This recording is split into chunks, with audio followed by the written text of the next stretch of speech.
په نالیدلو پسې اوښکې. 10مه برخه.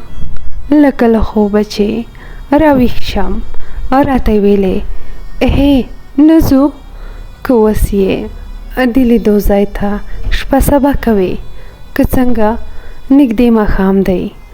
بد یې هم نه ویل که چا پرېښودی وم شپه به مې هم هملته کړې وه.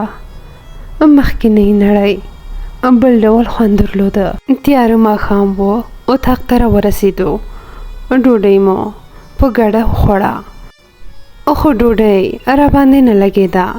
هسې مې یو څو مړۍ یا ګولې ترې وکړې. شاکر را یاد کړه دا چېرته وی چې اطاق مو خالي پرېښی و. چېرته تللی وی؟ ذاکر له مانه مخکې شو. ورته یې ویلې یو ټولګیوال سره مې کار و. هغو په خبره لګیا و. ما ترې ځان ګوښه کړ. فیسبوک ته ننوتم. مسیج یې راغلی و. ورسېدې په خیر؟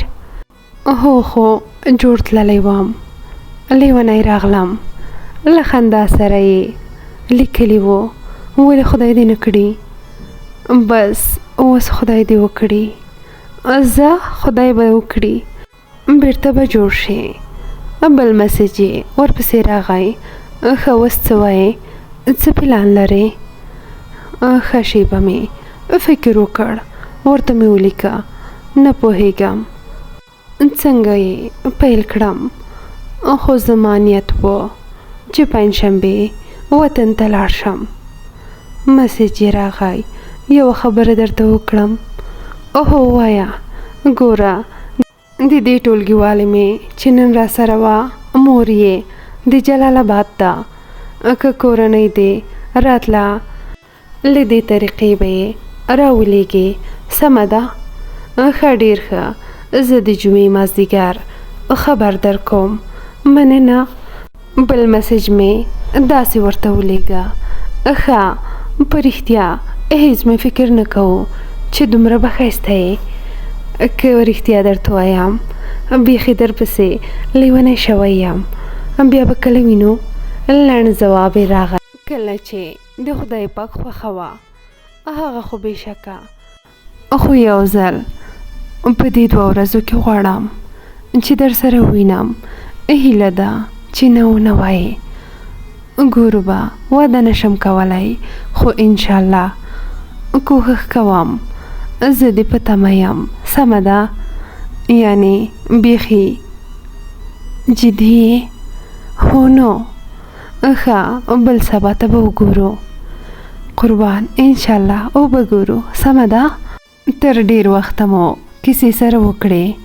بیا مو خدای پاماني وکړه. د هغې آی ډي آف شوه.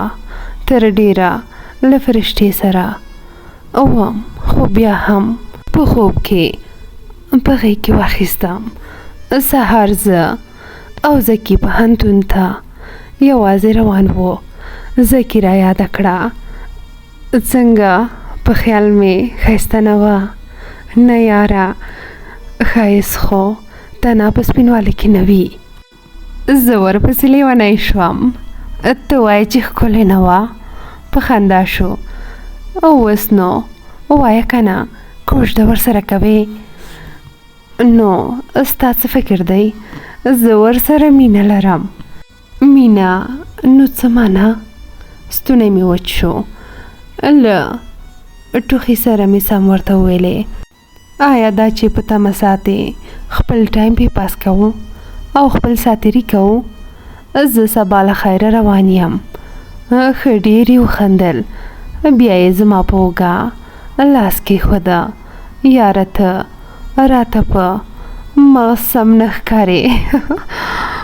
ته اوس جدي یې که ټوکې کوې؟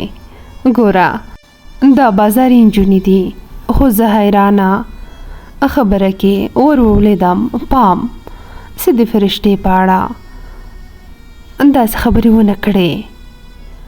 بیا به خفه شې رانه. ورته مې وویلې سبا مازدیګر ځم. یو څو شېبې بغیر له څه ویلو روان و. بیا زکي وویلې ما وبښه یاره پوه نه شوم. لنډ مې ورته ویلې کومه خبره نشته. بې له هر څه روان و د پوهنتون د دروازې مخته. چې ورسېدو زکي لاړه. له نږدې غرفې نه یې 2 بوتله اوبو او یو قلم راواخیسته. پوهنتون ته داخل شو. دواړه په چټکۍ سره روان وو. په پیاده رو کې څوک ښکته روان وو، څوک هم پورته روان وو. یو نیم ځای